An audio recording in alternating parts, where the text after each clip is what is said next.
Hello and welcome back, football fans. We continue to look at the illustrious career of the great Reggie White, the Minister of Defense. If you haven't watched part 1, do so right now, but to give you a quick recap to those who have, we covered Reggie's career as part of the infamous Tennessee Volunteers college program and winning many awards, and then becoming a huge story as one of the many prospects to opt to sign with a rival football league, the USFL, United States Football League. And in 1985, White had just completed a season where he played 20 games, including the playoffs, and was negotiating with the Philadelphia Eagles, who had his NFL rights, and were desperate to climb out of the dirt of the NFL and be a contender again.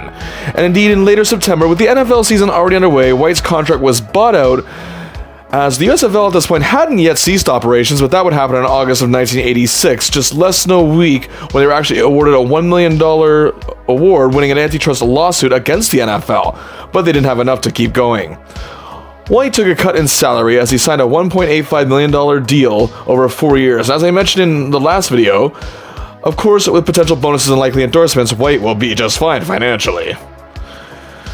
White was joining an Eagles team desperately looking for direction. They were coached by Marion Campbell, who was their defensive coordinator for many years, including that infamous 1980 Eagles club that made it all the way to the Super Bowl.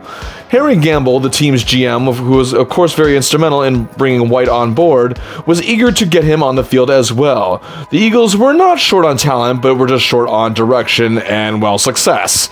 But there was uncertainty. Team icon and legendary quarterback Ron Jaworski, known affectionately as Jaws, was overcoming a severe leg injury, and they were relying on rookie second-round draft pick Randall Cunningham. They had a talented running back in Ernest Jackson, who was a Pro Bowler with the Chargers. The receiving corps was carried by Mike Quick with very little other support. The Eagles didn't have much in the way of an offensive line. It would be in a recurring theme, I'm going to warn you ahead of time. But here was the big question. What kind of support did White have on defense? Well, veteran favorite Ken Clark? Yes. But it was Greg Brown who would be the best one to complement White. The linebacking core was led by veteran Reggie Wilkes, as the defensive back core was led by veteran Herm Edwards, who was doing everything he could to play to win the game. It was the strongest part of their defense, rounded out by Wes Hopkins, Andre Waters, and Roynell Young. Reg had his work cut out for him. After a week of preparation, Reggie White was going to suit up for his first NFL game as the Eagles, who started out 0-2, are coming off their first win of the season, shocking the Washington Redskins on the road. And now they get to host their heated rivals, the New York Giants, and the man regarded as the best in the game, LT, Lawrence Taylor, who I have covered extensively on this channel. The Giants were 2-1 and bolstered by a very strong lineup. To boot, Reggie wasn't starting and was also wearing the number 91? Yes, teammate Smiley Carswell, cool name, wore number 92 at this point. But it didn't matter. The media hype for White's debut in an Eagles uniform was not just big in Philly, but all through major sports media outlets across the country and in Canada. He was one of the first, I guess you could say, stolen USFL stars to make his way to the NFL. The man taking the snaps for the Giants was Phil Simms, one of the best QBs in the game. White had come into the game early on, and Eagles fans were anticipating what he could do. And indeed, in a dull first half that saw no score, Reggie, off the snap, dazzled people with his quick jump and full force, barreling down on QB Phil Simms, who didn't know what hit him, as Reggie took him down, imprinting him on the veteran stadium turf. Eagles fans jumped out of their seats. Reggie was here. Despite wearing an unfamiliar number, he was playing a very familiar game. He was in Simms' face the entire game and causing the QB to make many costly mistakes. The Eagles' offense, however, was abysmal and could not move the ball, but Reggie was zeroing in on everyone. Running back Joe Morris, met him personally a few times in this game, didn't work out too well for Morris. Same with Rob Carpenter, who was lucky to even get a yard in on Reg. And then the Philly crowd went nuts when White, along with Ken Clark, brought Simms down again. After a scoreless first half, the Eagles found themselves down 10-3, and the crowd chanting, "Reggie, Reggie." He brought down Simms again. If he wasn't sacking Simms, he was hitting him. If he wasn't hitting him, he was right there making him feel as if he was his own shadow. But then Reg made the play of the game. The Giants were buried deep in their own zone, and Simms tried to get a quick pass off, but White deflected the ball as he again was right there in his face, and it landed into the hands of Herm Edwards, who caught it at the 3-yard line, easily taking a couple steps into the end zone. The game was tied.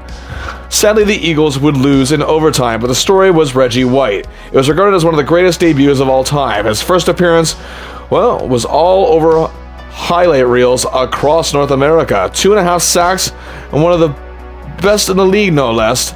Phil Simms was one of the best quarterbacks that is, 10 overall tackles, and deflecting the game-tying interception touchdown. Reggie White had arrived. Also, some quotes after his debut. We were all taken aback just how dominant Reggie was. We heard his name and read good things about him, but most of us took a wait-and-see attitude.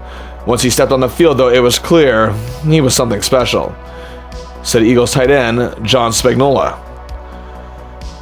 I had never seen anyone that big and that strong who could move that fast. He was so explosive, he drove blockers back like they were on roller skates, said Herman Edwards. And then finally, head coach Marion Campbell said he came in and pretty much took over. Way before he knew it, had his familiar number 92, as Carswell was no longer with the team. As White's great rookie year continued, but sadly the Eagles fell to 1-4 after another close loss to the Saints. But then the Eagles won 3 in a row. White and Brown made life hell for Cards QB Neil Lomax, as well as Scott Brunner. They then stunned the Dallas Cowboys 16-14 as White brought down Gary Hogaboom and tripped up Tony Dorsett more than once. And Vince Ferragamo of the Bills, thanks for coming. Also, the Bills had one of the best offensive line in the league despite their lowly luck that year, and White was either making them trip or pushing them as far back as their quarterback was. The Eagles had renewed energy since Reggie had joined them. The Eagles, however, would drop a tough loss to the San Francisco 49ers, as White was double-teamed to make sure that he couldn't get to backup QB Matt Cavanaugh playing for the injured Joe Montana. But then the Eagles bounced back with a thrilling OT win over the Falcons. White could have walked past this offensive line to get to QB David Archer, who he took down for a sack twice. But it doesn't matter who he's playing against. Reg isn't going to let up on you. You could be the Dolphins offensive line, which was the best in the league, or this Falcons team, who was actually the worst. Reg is going to get you. And if you thought that was something, White probably could have taken on this offensive line by himself, but the Eagles as a whole was in Neil Lomax's face more than his face mask. Reggie had 3 sacks against the Cardinals, and he was handling this success with great humility, humbleness, and his trademark smile and classy attitude, making Philly his home real quick. The fans took to him, his endearing quality, and the fact that he was just so damn highly skilled. How could even a gruff city like Philly not love this guy? Eagles fans were thinking playoffs, and back then it was only 2 wildcard spots available, and the Eagles were in a 4-way tie with their division rivals the Redskins, the Detroit Lions, and the defending champion 49ers for the final spot, but they could also still catch the Cowboys for the division title even. It looked good, as our hero could lead this team to a promising spot, as the Eagles haven't made the playoffs since 1981.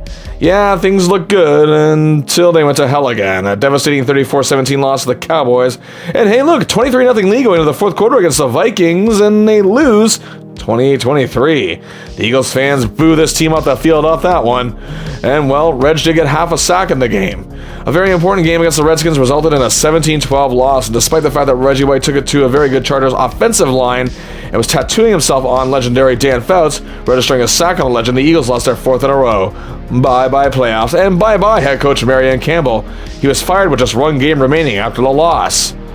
Reggie and the Eagles did close the season right, however, as Vikings QB Tommy Kramer was hit more than the side of a barn, sacked 8 times. Reggie had 2 of them. Despite the playoff heartbreak, Philly was crazy for Reggie White.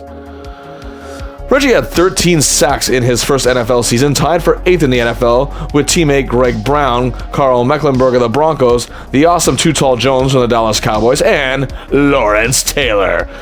Out of the 13 sacks, the names he got to were no slouches, as he sacked 8 different quarterbacks. Neil Lomax and Phil Simms, who were in their best years at this point, were his favorite targets, while Tommy Kramer and Dave Archer felt his wrath more than once. But now, here's the criteria how we're going to do this for every season going forward on this video series. We do Hall of Fame quarterbacks that he sacked, and we look at former, future, and that very year's Pro Bowlers that he may have gone to, and that only applies to non-Hall of Famers, I will reiterate. Also, we look at the top 10 offensive line teams he took apart. Well, out of his 13 sacks, all but 3.5, meaning 9.5, were all part of these criteria of Hall of Famers and Pro Bowl players, past or present. He had 3 sacks on future Pro Bowler Neil Lomax, 2.5 on Phil Simms, who made his first Pro Bowl that year, and had 2.5 sacks on future Pro Bowlers, both Viking QBs, Tommy Kramer and Steve Bono. And got to Hall of Famer Dan Fouts. And he had 1.5 sacks on top 10 offensive line teams. Those, of course, are ranked by the teams who gave up the least sacks in the year. The Chargers were the 7th least sacked team in the NFL. The Bills were actually 10th. Even though he wasn't technically a rookie for pro football, he was deemed eligible for Defensive Rookie of the Year, but lost the award to Dwayne Bickett of the Colts, something that Philly sports media cried foul over. Reggie White played a total of 33 professional football games in 1985, 13 of them were with the Eagles. And he showed no signs of exhaustion. He became an instant star in the city of brotherly love, embraced by fans chanting his name just after the first game. The future of the Eagles was still shrouded in uncertainty, but one thing was for sure, Reggie White was a certain success.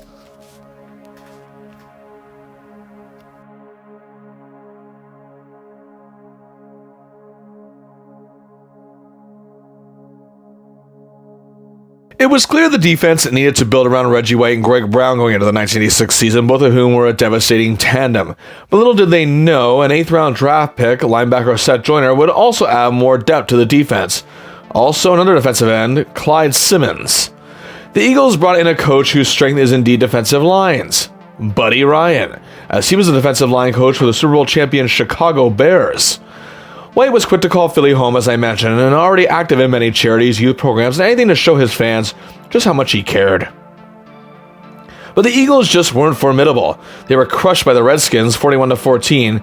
They squared off against the best defense in the league, the defending Super Bowl champion Chicago Bears, and White played a beauty as the Bears had one of the best offensive lines in the league, led by Jimbo Covert, as White pushed Covert to the limit, literally. But White got to Tom Zach, and the Eagles still lost, however, 13-10 in overtime. Oddly enough, the Eagles sacked John Elway 5 times in a 33-7 loss to Denver, but White didn't take it down personally, but certainly led Elway to be hit on many occasions, no doubt. That was the beauty of Reggie White. He didn't need to commit a sack to cause one.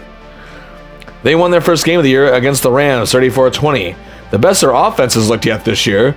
They got to Dave Archer of the Falcons 7 times for sacks, and the Eagles won 16-0. White didn't have one, as a matter of fact. He only has 1 sack at this point so far in the season, even though he was still playing very well.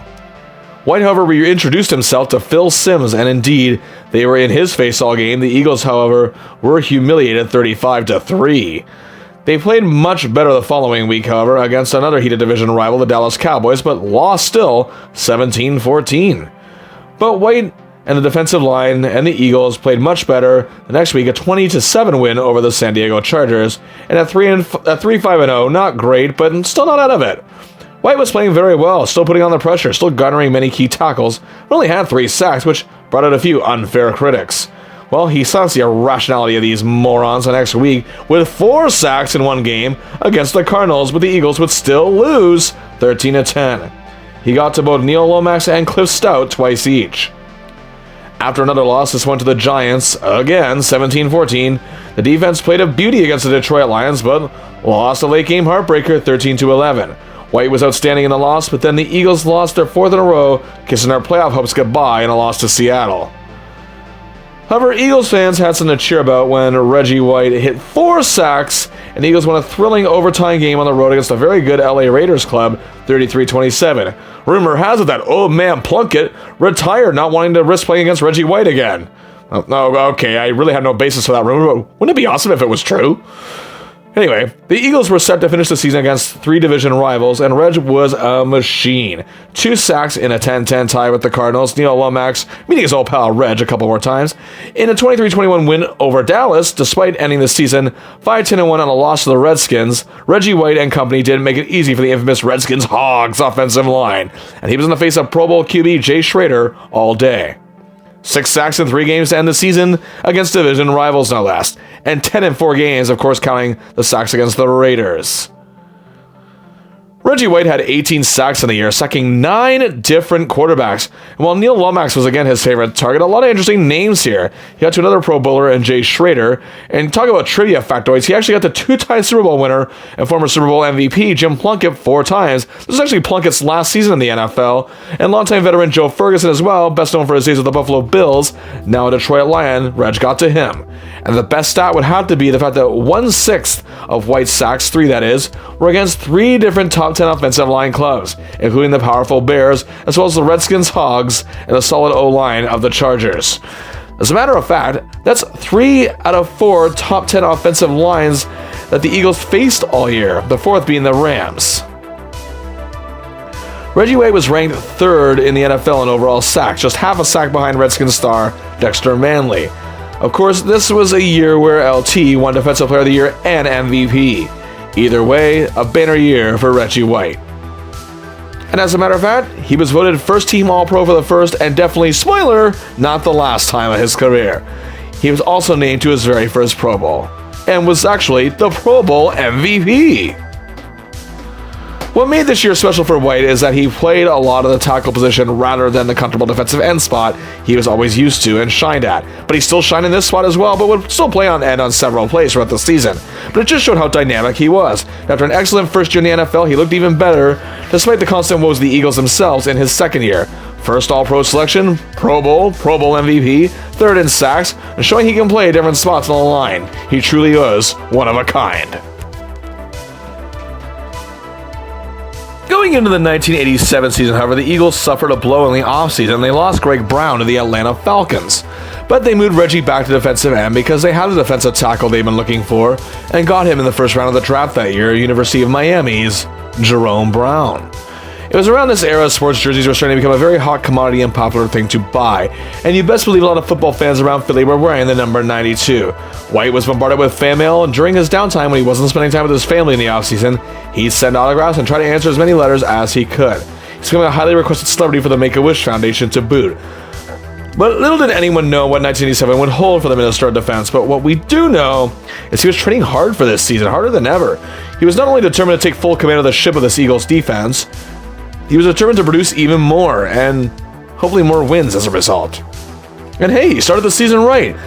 The Eagles were down 24-17 in the third quarter as White picked up a fumble from his own 30, grabbed the ball with all his might without getting worn out, sped 70 yards to the end zone, a play that's definitely on Play of the Day highlight reels, that Sunday news program in the evening, and also throughout the year and still to this day. However, the Eagles would lose 34-24. White would give the talented offensive line of the New Orleans Saints a headache and was seemingly manhandling legend Stan Brock and got 1.5 sacks, and the full sack was on his old USFL alum, Bobby Hebert. But then something happened, most of you know by now. The strike, the NFL player strike. I mentioned this in the Lawrence Taylor video, and indeed it would cancel week 3, and weeks 4, 5, and 6 were played with replacement players. The Eagles lost all 3 replacement games. It was a disaster. They sat at 1-4.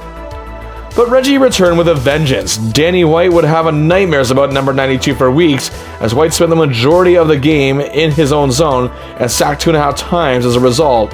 And in addition to that, White also helped contain the dangerous ground game of Cowboy star running back Herschel Walker. And oh, hello Neil Lomax, I, Reggie White, want to introduce you to my new tag team partner, Jerome Brown. Each had 2 sacks against the Cardinals. Lomax had made more contact with White than he does with his wide receivers. White was key in helping Brown's game progress this season. They, along with Clyde Simmons, were growing as one of the best defensive lines and most feared in the league. They won their 3rd in a row in a thrilling upset over the Redskins and were 4-4. It was the first game all year, actually, where White did not register a sack. There was good news for Phil Simms in a Week 10 game for the Giants. He didn't have to deal with Reggie White, but Jeff Rutledge started the game, and he kind of had to. 3 sacks for White. How is he doing this? I mean, this is insane even for him. Observers seemed to notice how Reg was hitting stronger, hitting more aggressively, and was quicker off the jump, and found new ways to dodge blockers. But the Eagles' winning ways ended with a heartbreaking 2017 loss to their heated rivals, who were indeed the defending Super Bowl champions. They then fell to 4-6 after a loss to the Cardinals, but again, Neil Lomax wishes he was anywhere but there regardless, as White still hit him and hit him hard as ever. 2 more sacks. The New England Patriots would need the National Guard to protect Tom Ramsey from Reggie. 2 more sacks as the Eagles win an overtime thriller. Speaking of overtime thrillers, Reggie was kind enough to welcome back Phil Simms, ain't that nice, by giving him many close encounters of the Reggie White kind and bringing him down with the ball twice. But they lose again to the Giants. And for the first time ever, Reggie White was going to encounter the Miami Dolphins, who had the best offensive line in the league, led by a Pro Bowl offensive lineman, Ray Foster, and of course the best quarterback in the game, Dan the Man Marino. Well, it was a struggle. White had a little bit of trouble, but like anyone else did in this era against the Dolphins. However, he fought the Dolphins blockers tooth and nail and managed to get to Marino, but the Eagles would lose, pretty much ending their playoff hopes. The Eagles won their last 2 games of the season, finishing strong against AFC East teams the Jets and the Bills. And both QBs, Ken O'Brien, a former Pro Bowler, and Jim Kelly, someone who Reg targeted big time in the United States Football League, both fell to him twice. What an incredible season.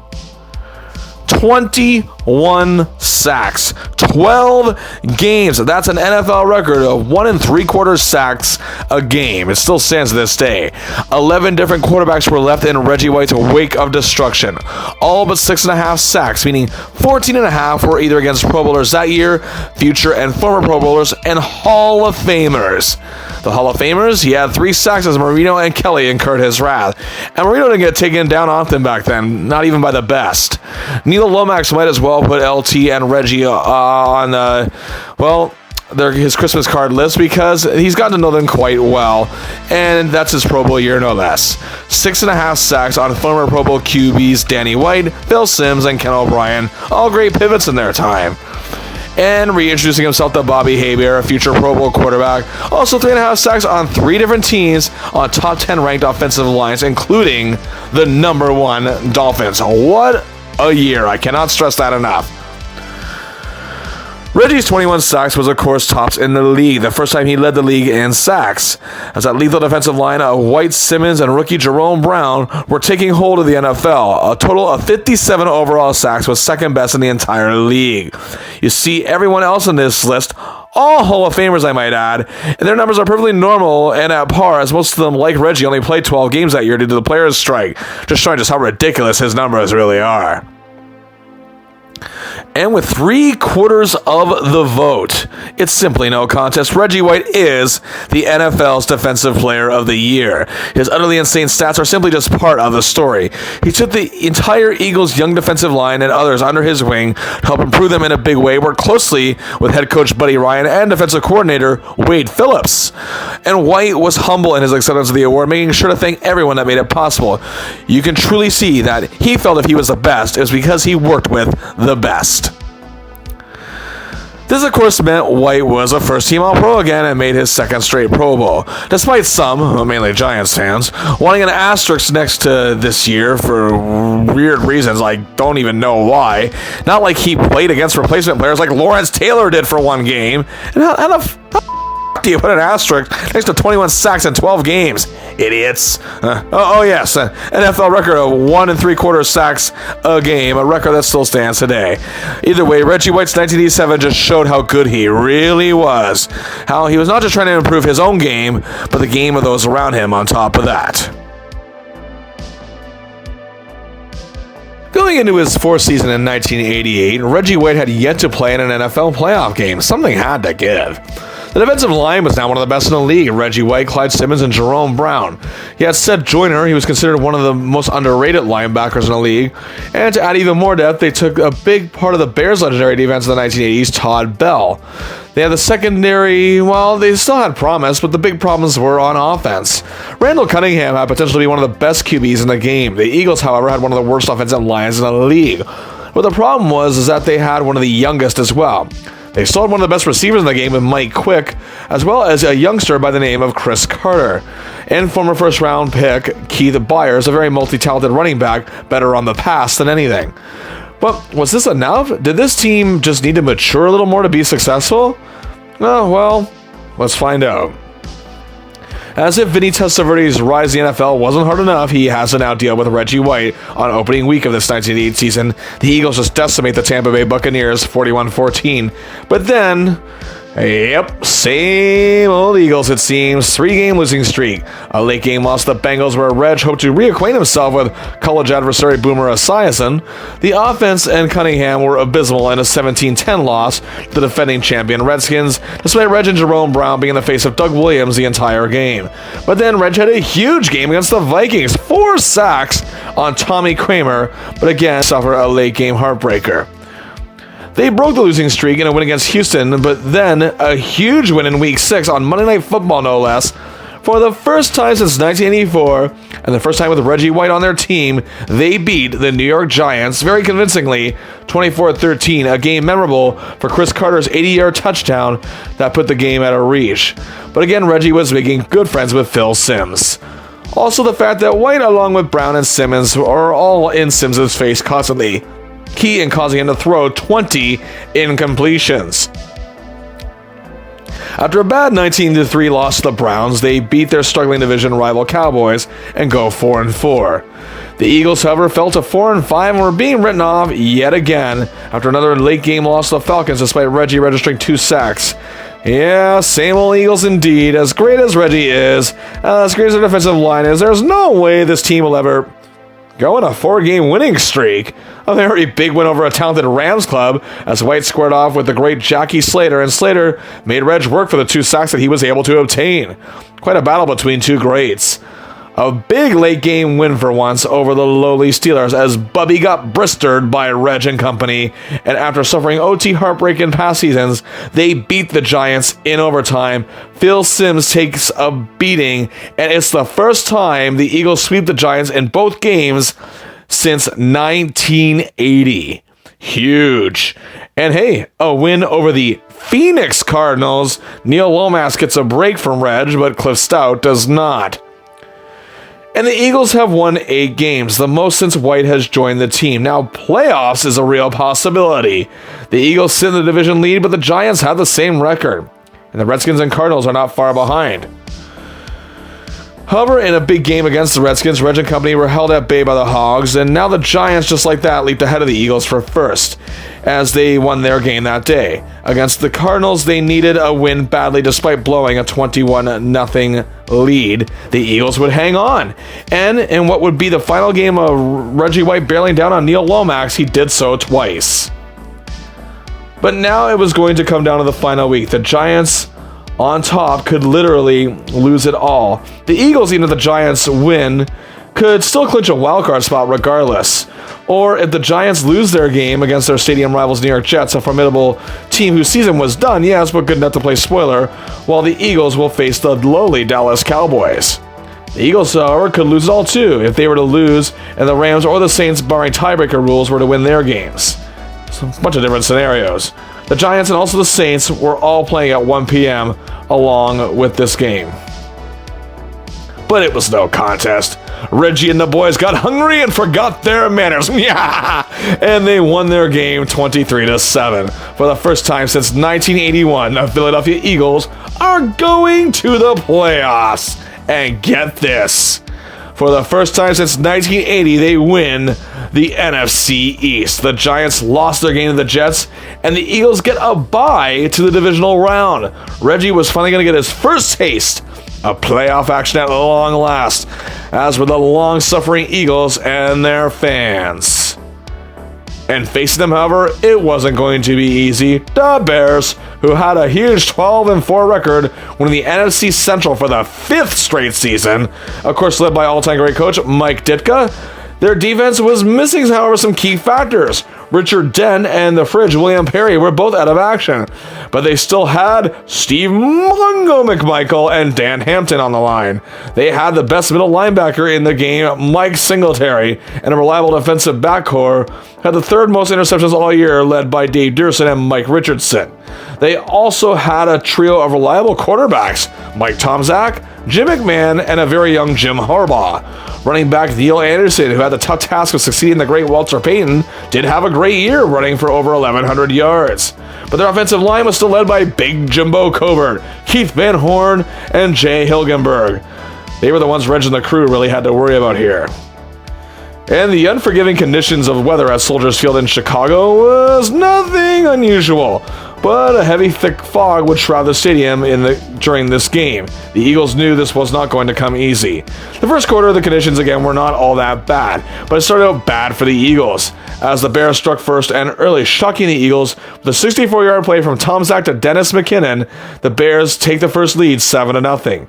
The Eagles are having trouble moving the ball. Missed a field goal, but despite Reg having trouble as well, as the rest of the defensive line was, the Eagles forced a turnover and got a field goal to close the gap to 7-3 after the first. The fog, however, really rolled in during the second quarter, and the Eagles closed the gap even further to a point with 7-6. But another touchdown from the Bears made it 14-6. Then it was 17-6, and the Eagles, with their running game completely shut down, forced Cunningham going to the air more than he wanted to. But the Eagles got another field goal from Zendejas and were down 17-9 at the half. It was turnovers galore in this game. Both teams threw for 3 picks, and the game was just getting downright ugly. In the third quarter, our hero actually knocked Mike Tomczak out of the game, and that ensuing hit caused the Bears to turn the ball over. But again, they held the Eagles back, and it was a 4th field goal from Zendejas. But now the Eagles still only trailed by 5 going into the 4th quarter. Reggie did get a sack on Jim McMahon, but the Bears got a field goal early on to make it 20-12. They also played a very smart game, and the Eagles' first playoff berth in 7 years resulted in heartbreak, losing 20-12. Reggie made some key plays in the second half after being restricted a great deal in the first half of the game. He did record his first playoff sack, but still couldn't get his first playoff win. Reggie White, for the second straight year, led the NFL in sacks, this time with 18. At the time, only Jets star Mark Gastineau had done so, leading the league in sacks back-to-back, and it's only been done once since. And all but 4 of his 18 sacks were on either past Pro Bowl or future Pro Bowl QBs. Tommy Kramer met Reg the most times, 4 times, and Neil Lomax, who would retire at the end of this season, had nightmares about Reggie probably going forward after that. Okay, well, I don't know that for sure, but I certainly would believe it. But either way, another huge season for our hero. In his only playoff game, he got his first career playoff sack against former Pro Bowl QB Jim McMahon, and the Bears' offensive line was also ranked 4th best in the league. As I said, Reggie White became only the second player in NFL history out of 3 to date, to lead the league in sacks for a second straight year. Just 1.5 sacks over contemporary and future Hall of Famer Kevin Green. Another huge year, White was in the running of Defensive Player of the Year once again, coming in tied for second with Minnesota's Keith Millard and losing to Chicago star Mike Singletary. Hey, another banner season for our hero, but now he has a playoff appearance under his belt as his Eagles team continues to grow. But speaking of growing, hey, so is Reggie as a player. He never stopped trying to improve himself throughout his career, and you can see it in his play during this particular season. He was determined to get the Eagles further than they have been in many years, and he did just that. Now, he and the rest of the crew, they wanted more.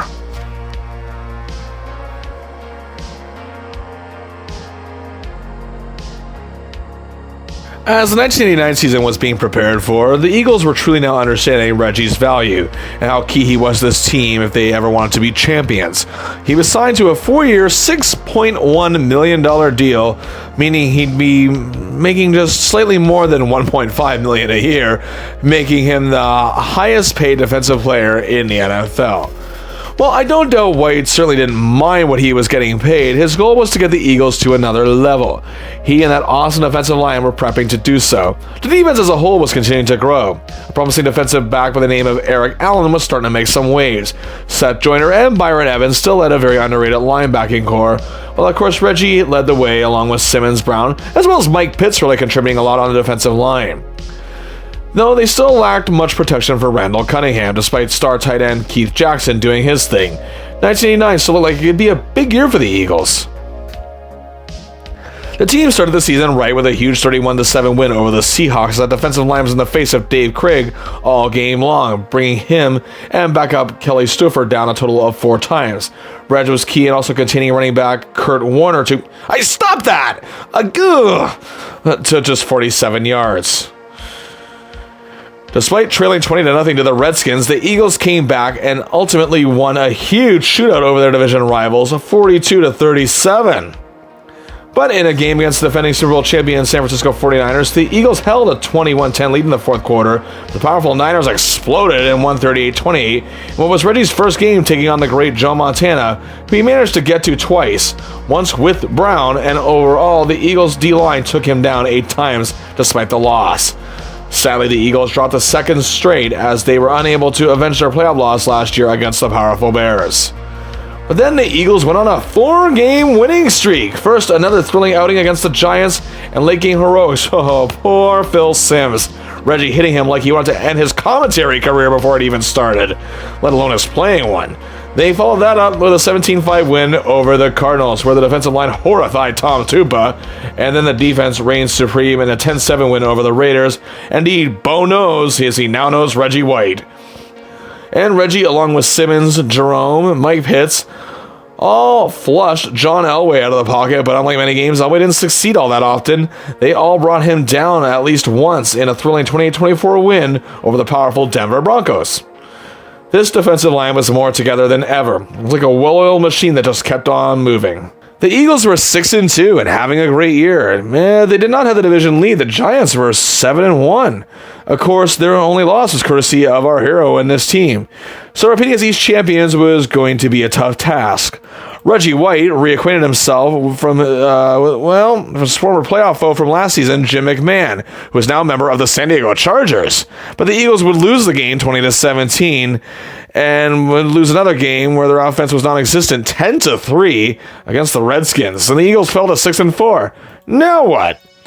Hey, how about another 4-game winning streak? A tight 10-9 win over the Vikings. And hey, Troy Aikman, Reggie White here. Let me welcome you to the NFL personally. The Eagles crushed the pathetic Cowboys 27-0. And a huge win over the Giants. Why, you ask? Because the Giants hit a bit of a slump lately, and now the Eagles have them tied at 9-4 records. And since the Eagles had a better divisional record, they hold first place. And yes, poor Phil Simms. And Aikman, you again? Oh, another win, of course. Reggie had 3 sacks in this stretch. This defensive line was being deemed more dangerous than the Bears at this point. The Eagles shared a 10-4 record with the Giants, but due to tiebreaker rules again, the Eagles held first place. It was going to be down to the wire again, much like last season. The Eagles, however, would drop a tough 30-20 loss to the Saints, falling to 10-5, while the Giants that week moved to 11-4. The Eagles would have to beat a lowly division rival Cardinals club, and they'd make a playoff spot regardless, but the division would depend on the Giants. And indeed, the Eagles, well, they won fairly easily, a 31-14 win over the Cards, but the Giants won their game as well, 34-17, taking the division. The Eagles would have to settle for a wild card berth, but a playoff berth is a playoff berth, and hey, they finally get to host a playoff game this year at Veterans Stadium. And awaiting them were the Los Angeles Rams, who had the exact same wildcard record of 11-5. The Rams were led by QB Jim Everett, and had star running back Greg Bell, a tremendous receiver in Henry Ellard, and it was the offensive line that Reg and the boys would have to worry about, giving up the 7th least amount of sacks in the league. And Reg again would be scoring off with the great Jackie Slater, who was 35 years old and still at the top of his game. And also, that defense was pretty strong too. You had mean Kevin Green, dangerous on that outside linebacker position, and Jerry Gray leading the secondary. The Rams were a very capable club. So our hero would have his work cut out for him, and the Rams made it difficult from the word go from the opening drive, when 83 yards, culminating in a 39 TD yard pass to Ellard. The Eagles failed to respond. Then on the Rams' second drive, they went up 14-0, barely 8 minutes into the game. Neither side of the ball was playing well for the Eagles, but Reggie and company started getting into the face of Everett a lot more, and he started making more mistakes. But the problem was Cunningham was failing to move the ball. The Eagles were just dead in the water, and it remained 14-0 at halftime. As the Veterans Stadium crowd was lifeless, the Eagles had just 77 yards of offense in the first half. The good news, however, in the second half was that the Eagles were moving the ball, but still failing to get it into the end zone in any way, shape, or form. The Rams were being contained fairly well, however, still, as our hero managed to take down Everett. But after 3 quarters, it was still 14-0. In the fourth, with over 10 minutes remaining, the Eagles finally got on the board with an Anthony Toney touchdown to close the gap to 14-7, and there's lots of time left, and it woke up their sleepy fans.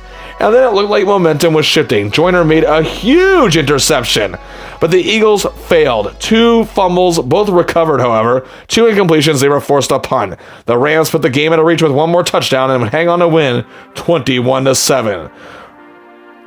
Reggie now has 2 playoff appearances, and both were losses. And the lack of competitive drive for this Eagles team in this game pretty much had them written off going forward.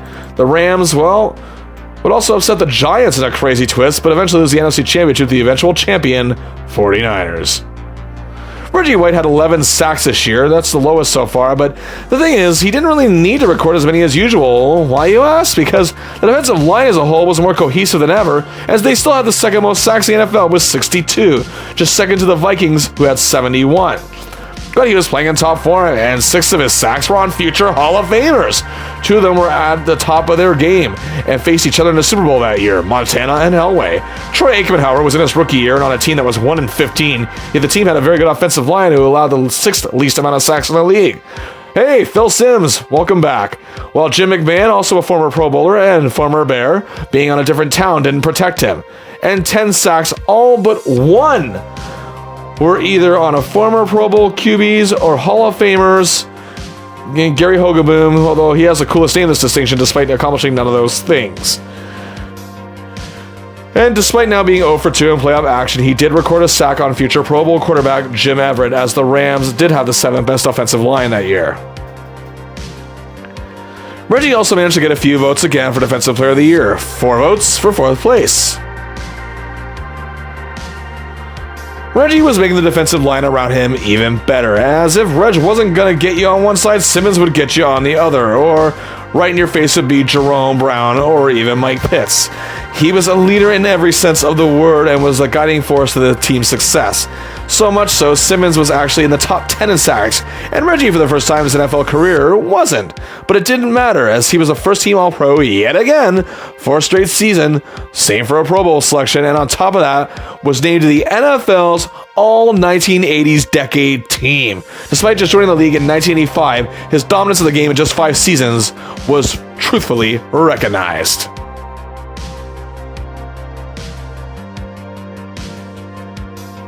Indeed, a new decade was upon us as the 1990 season approached. Reggie White, nearing 29 years old, was still at the top of his game.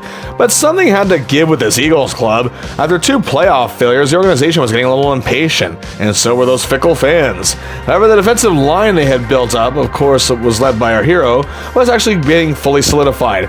Jerome Brown, Clyde Simmons, and Mike Pitts, they were a wrecking crew. Reggie had built a camaraderie with all of them, especially Jerome Brown. And you know what? This defensive success relied on that line. Randall Cunningham proved on offense how good of a quarterback he could be, but the offensive blocking still was not up to par. But either way, the Eagles still looked like they could be a playoff club, but that wasn't simply going to be enough anymore.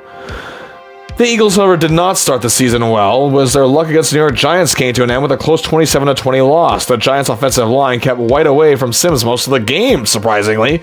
Reggie and the boys, especially Mike Pitts, I will say, however, played a great game against the Cardinals, but the bad news is that they had a 21-14 lead in the third and blew it, losing 23-21 thanks to a late field goal. The Eagles are now 0-2.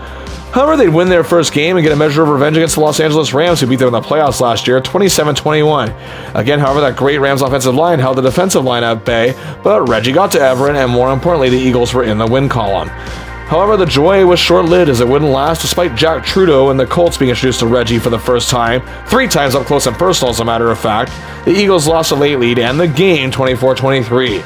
White, however, would have another sack and a 32-24 win over the Minnesota Vikings, but the Hogs held Reggie at bay in a game against the Redskins, as the defensive line were just not really able much to get to Stan Humphries, and the Redskins scraped by the Eagles 13-7. Philly is struggling greatly. Fans were calling for the head of head coach Buddy Ryan, as the blame lay at his feet. Members of the media, both in Philadelphia and elsewhere, speculated that he'd be lucky if he makes it to the end of the year. Well, almost as if it was in the nick of time. What do you know? The Eagles go on a 5-game winning streak, starting with a very close win over an improving yet still mediocre Dallas Cowboys club. Reggie then sends Steve Grogan on his way to his retirement and his farewell tour, as the Eagles beat a lowly Patriots club 48-20. Well, Reggie this time butchered the Hogs, 2 sacks, as the Eagles solved the Redskins in an important divisional battle 28-14, as he recorded his first career interception in the game and returned it 33 yards. Reggie was also in the face of Chris Miller, but it was Simmons who was the star in this game, as the Eagles win a thrill ride 24-23 thanks to a late field goal, avoiding an upset over the lowly Falcons. And here's the biggie. The Giants were 10-0, undefeated going into a game with the Eagles, and a monster upset by a score of 31-13. People were believers again.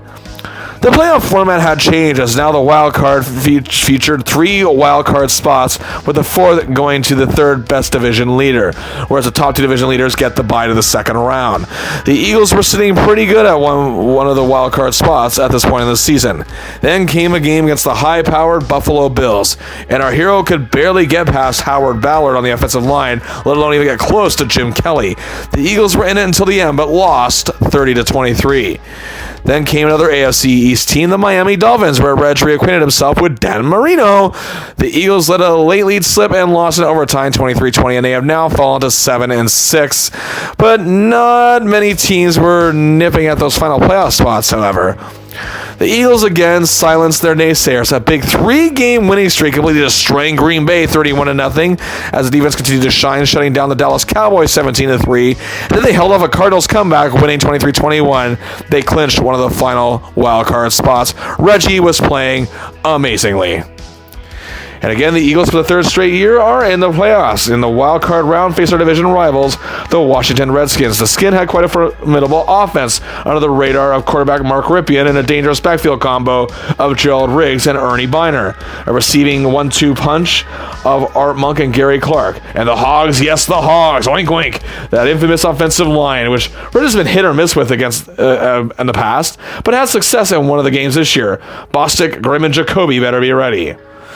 The Skins' defense was highlighted by defensive lineman Tom Johnson and Charles Mann. He had Pro Bowl linebacker Wilbur Marshall and Monty Coleman joining him. And the fastest defensive back in the game, leading that secondary, Darrell Green. The Eagles were very confident going into the game, so much so, in fact, that our hero and the defense were asking how many body bags were going to be needed once they beat them. And yeah, it looked good pretty early. After a huge 66-yard pass to Keith Jackson set up a field goal, the Eagles had a 3-0 lead after the first quarter. And then kicker Roger Ruzick made it 6-0 in the second quarter. And the Eagles' defense already caused the Skins to turn over the ball twice, and Reggie was getting to Rypien, putting on major pressure. But sadly, the Eagles were also failing to capitalize, and the Skins took a 7-6 lead after a touchdown from Art Monk. The Hogs then let Rypien do his thing. The Eagles had nothing. The Skins took complete control of the game, and the Eagles struggled. Cunningham was pulled from the game.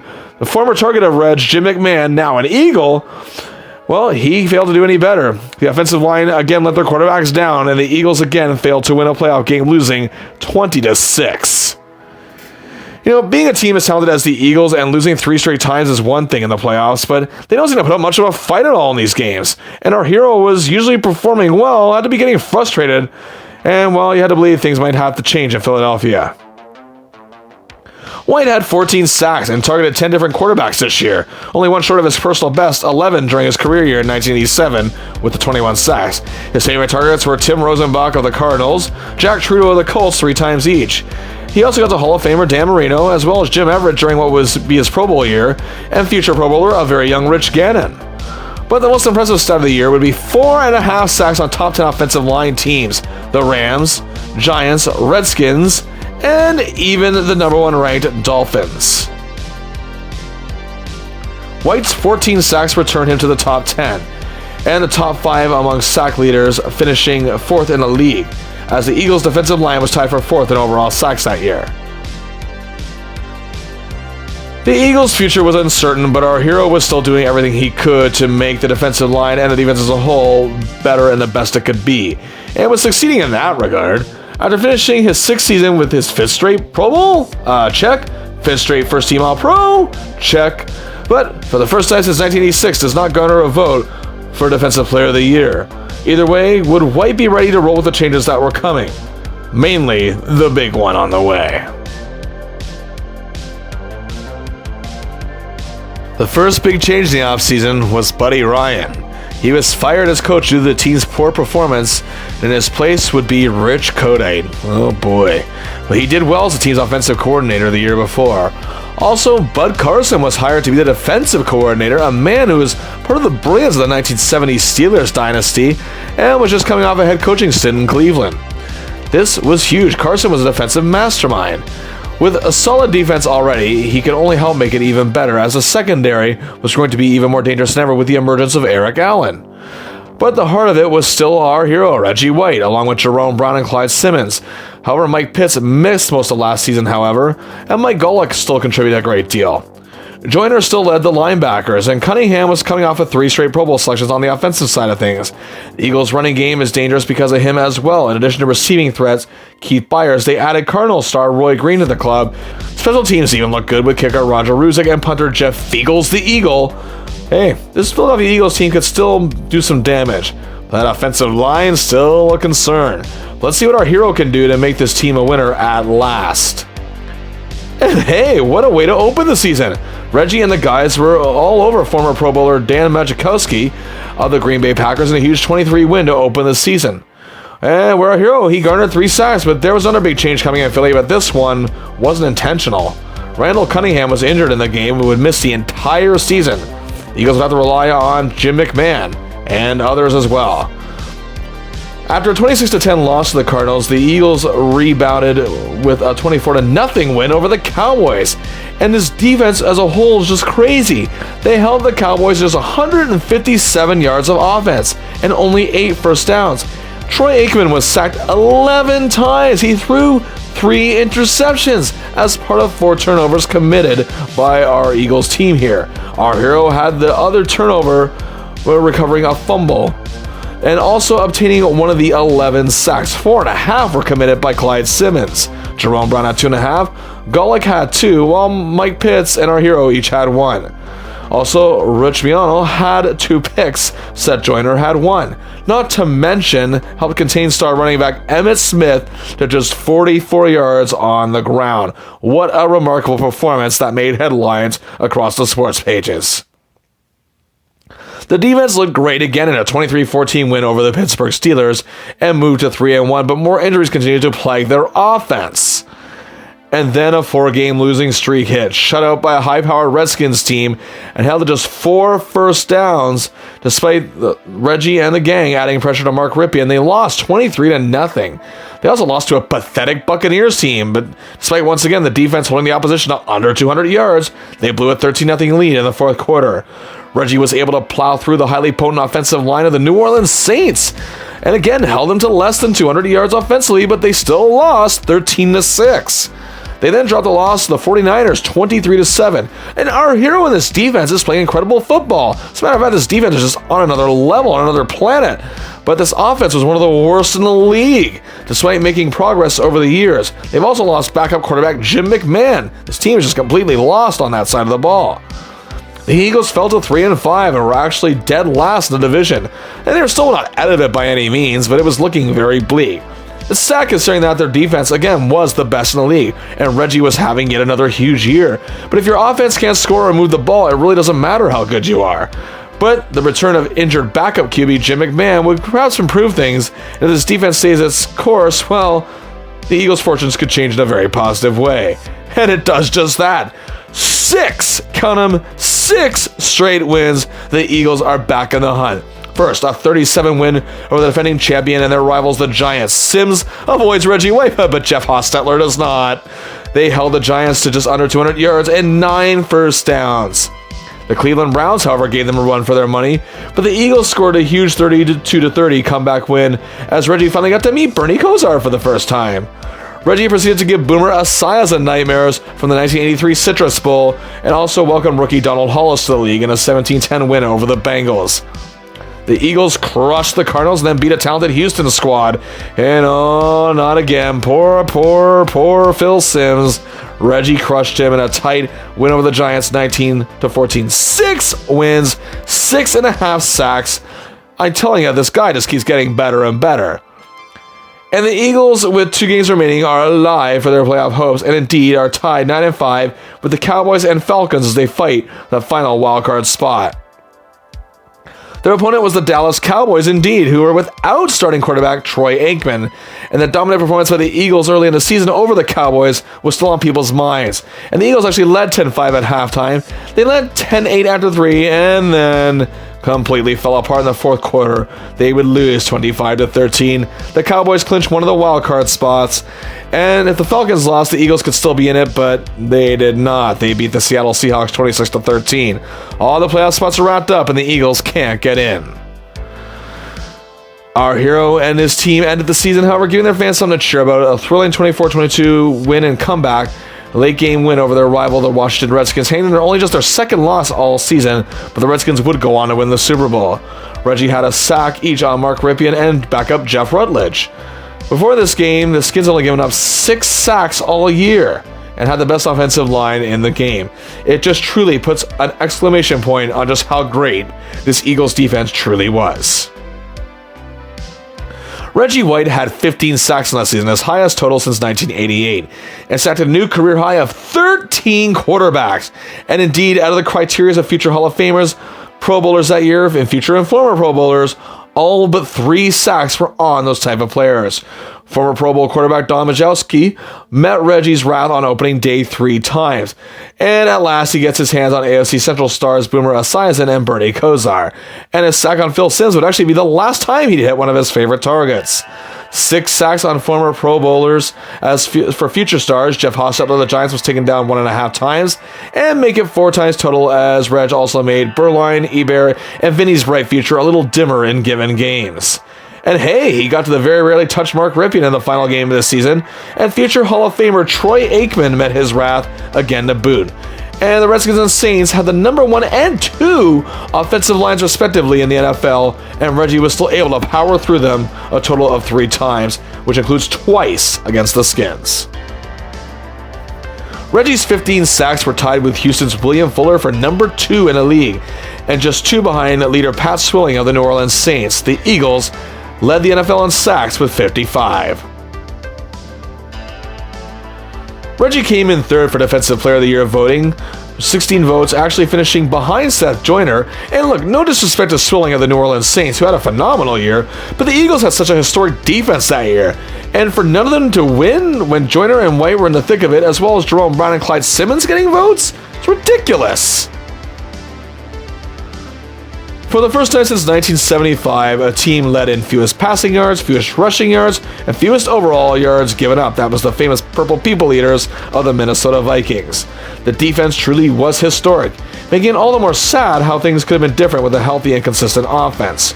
Reggie, of course, his 6th straight Pro Bowl, 6th straight All-Team Pro selection, and there was high hopes for next season, despite all the changes and troubles. And again, like a fine wine, Reggie just keeps getting better and better. As anticipation built in 1992 as the next NFL season approached, many fans in Philly were eager to see if this Eagles team could finally reach the promised land.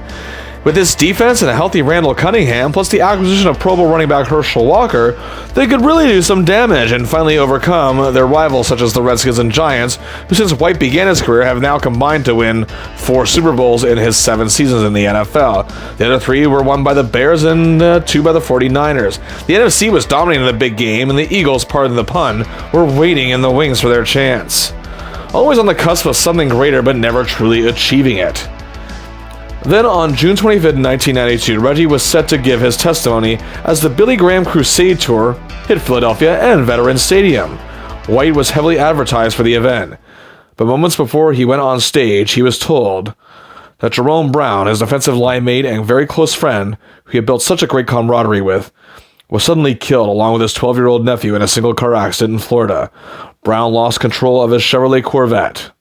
He was only 27. White still went up to the pulpit on stage, deviating from his prepared speech and announcing Jerome's death, and you could very much hear the collective gasp across the stadium, in the very stadium they shared on the field together for 5 seasons. The shock and dismay of people in attendance who were no doubt many were football fans. A very emotional Reggie White gave a very moving tribute to his close friend, calling him one of the best people he ever knew. Jerome Brown's death shook the city of Philadelphia, as well as his teammates and the Eagles organization to the very core, especially Reggie White. The Eagles retired Jerome Brown's number and kept his locker up for the 1992 season. Obviously, that tragedy was going to cast a dark cloud over the Eagles, and it was going to be hard for Reggie and others to overcome, and the morale in the town and among its fans, and even the media, was at an all-time low. On top of this, they were now suddenly doubting Cunningham's health again, and also the doubt of Rich Kodate's leadership as a coach, as the players seemed to miss Buddy Ryan as well. He too was deeply affected by Brown's death. But despite the inner turmoil on the Eagles, which ran as deep as the team's medical staff, they dedicated their season to their fallen comrade. And hey, what a start they get off to. Rather than the usual bad start and pick it up later, the Eagles start the season 4-0. On the same day they honored Jerome Brown, they won one for him, a 15-13 win over the New Orleans Saints. Our hero had a big game against the Cardinals as the Eagles led 21-14 late. Reggie recovered a fumble, returned it 37 yards for a touchdown to seal the deal, a 31-14 win. Then they shocked John Elway and the Denver Broncos, and Elway was driven a mile low into the ground, or at least that felt that way, encountering Reggie White. And then the Eagles shocked the Cowboys, handing them their first loss this season, 31-7. At last, the Eagles looked like a complete team with offense and defense both producing at high levels. White had 3 sacks in the first 4 games, and was playing with that trademark heart and honoring the memory of his friend while doing it. The Eagles' hot streak, however, came to an end at the hands of the Kansas City Chiefs, but Reggie and Simmons were always zeroing in on quarterback Dave Krieg in a 24-17 loss. But sadly, they dropped the second straight game to their rivals and defending Super Bowl champions Washington Redskins 16-12, even though their powerful offensive line couldn't keep hold of our hero.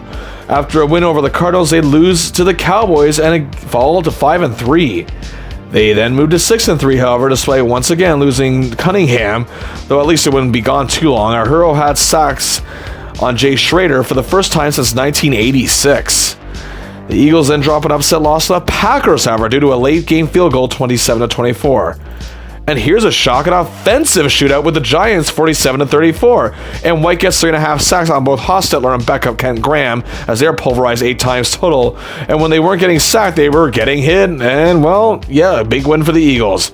But then a loss to the 49ers, with them at 7-5. After a hot start, the team just looked very inconsistent, but were still hanging on to one of the wildcard spots despite it all. But nowhere near safe in that regard. They'd have to end the season strong, especially since the division is almost out of reach as the Cowboys are just having a dominant year. Well, the Eagles went on a tear, and while they couldn't catch the Cowboys, they returned to the playoffs with a vengeance. A hard-fought win over a very good Vikings team, as Sean Salisbury probably wishes he was still in the CFL after beating Reggie White. The Seattle Seahawks had one of the worst offenses in NFL history this season, but they still made a game of it, and the Eagles still won 20-17. Reggie White could have sleptwalked through that offensive line with no legs and gotten a sack in this one, and hey, he got 2.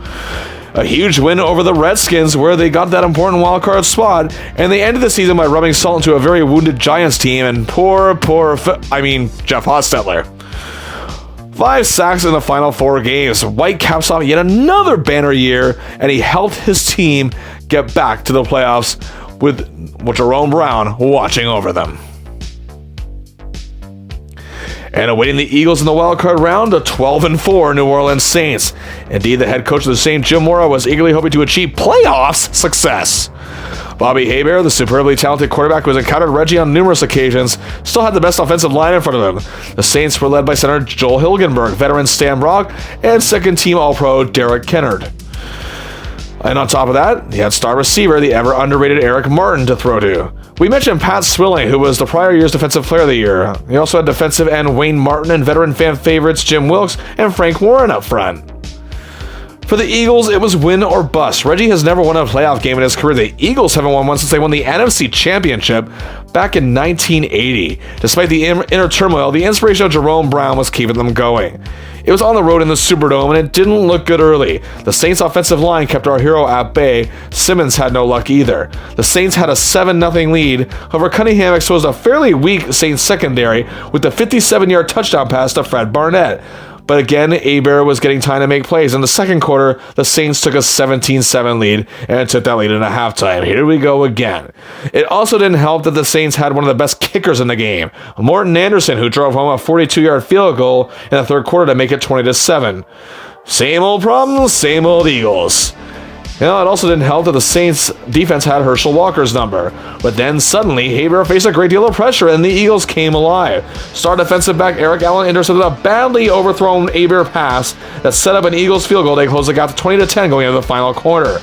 Barnett then got his second touchdown of the game, a 35-yard pass from Randall Cunningham, and suddenly the Eagles are now believing they can win this thing. They're only down by 3 points at 20-17.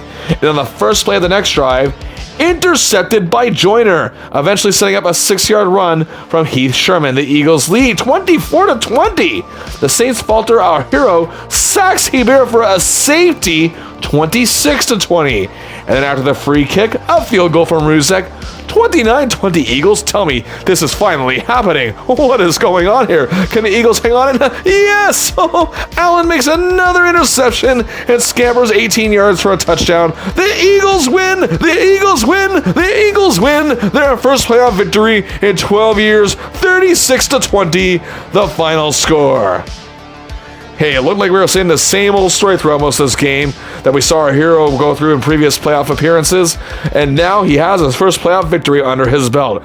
This Eagles team was truly inspiring despite all the problems that may be going on behind the scenes. But for the team and their fans, they all truly believed a Super Bowl berth is a definite possibility at long last. Boy, but it was not going to be easy. They faced the 13-3 NFC East Division champion, their longtime rivals, the Dallas Cowboys. The Cowboys, who at the late 80s were basically a laughingstock of the NFL, but rebuilt thanks to the visionary owner and general manager Jerry Jones and the guidance of NCAA legendary coach Jimmy Johnson. It started with the drafting of quarterback Troy Aikman, then running back Emmitt Smith, throw in Michael Irvin at receiver, star tight end Jay Novak, and the third best offensive line in the league led by center Mark Stepnoski, nasty Nate Newton, and young Eric Williams.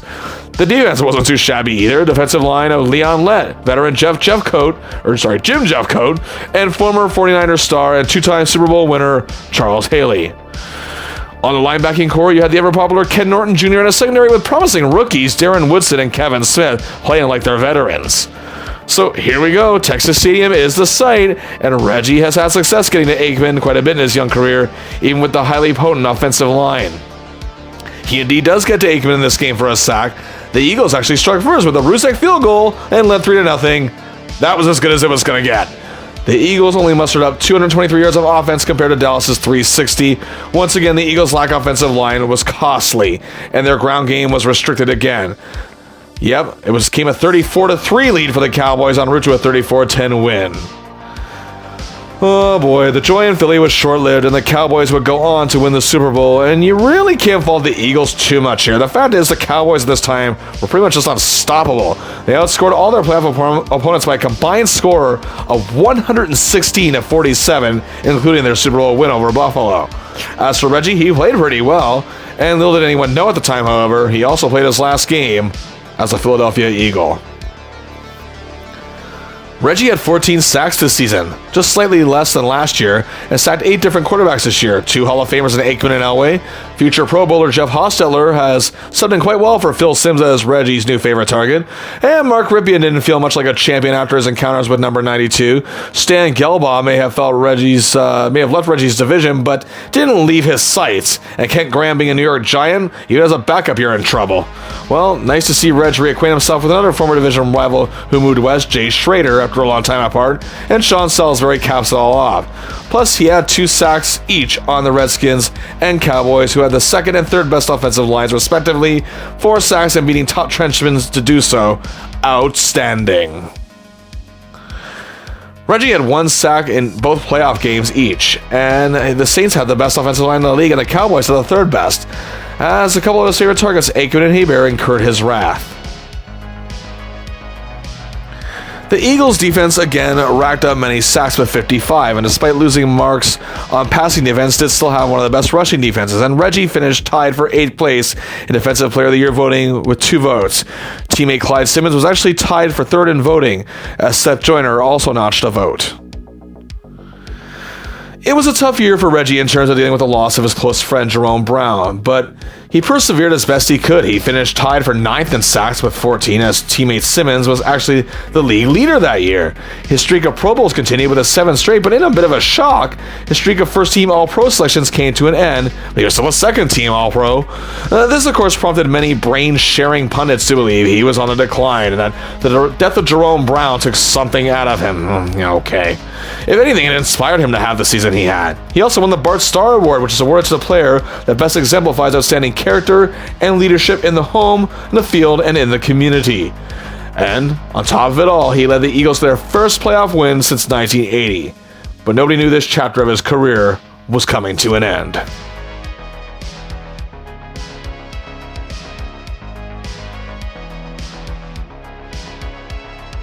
But the new year, Reggie White's status, if you will, as a Philadelphia Eagle made headlines across sports pages and was covered immensely on TV and radio throughout the NFL world due to the ongoing aspect of potential unrestricted free agency. The Eagles had plenty of problems, however, internally with their ownership, management, and even head coach Rich Kodite. However, some say Reggie's decision to seek options was mainly because of Jerome Brown's passing, but that has never been confirmed nor denied. but judging by the problems in Philadelphia, despite achieving some small playoff success at last, was probably not a place someone with the character of Reggie really wanted to be at the time. And during Reggie's tenure there professionally, he watched 3 division rivals win 5 championships in 8 seasons. The Eagles were, they were somewhat lazy on White's contract situation, with ongoing class action lawsuit in early 1993 going on, which White was actually a key part of.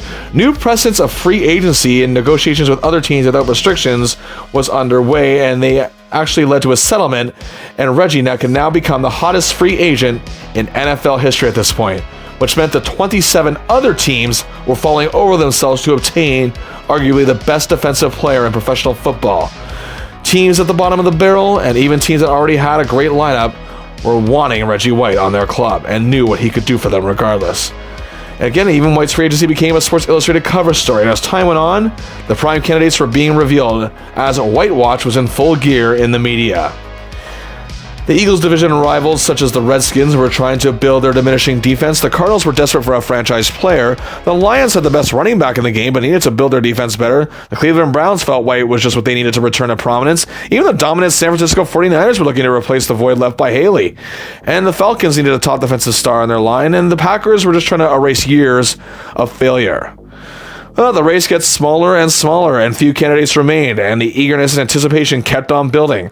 It was clear White was a game changer no matter where he was going to go. And who's going to be the lucky team?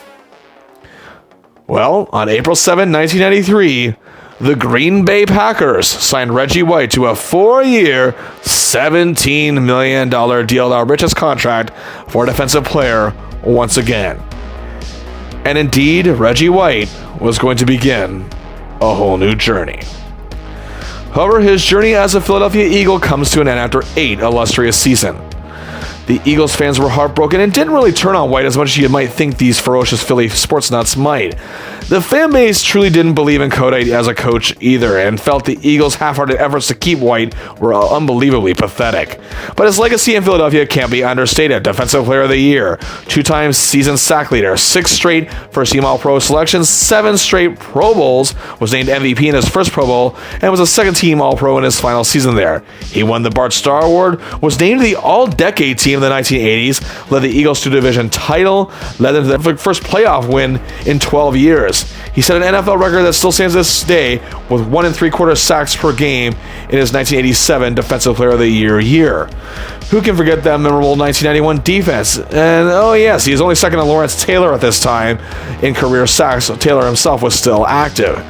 Also, Reggie was honored by the Eagles in every way. His number has since been retired by the club. He's part of their Hall of Fame and was named to their 75th anniversary team. And with that, we end our look at Reggie White's unforgettable tenure in Philadelphia. And next up, we take a look at his days in the Cheese State as he joins a growing yet still unsuccessful Green Bay Packers squad. In the meantime, like the video, share, and subscribe to the channel. And until next time, I'll see ya!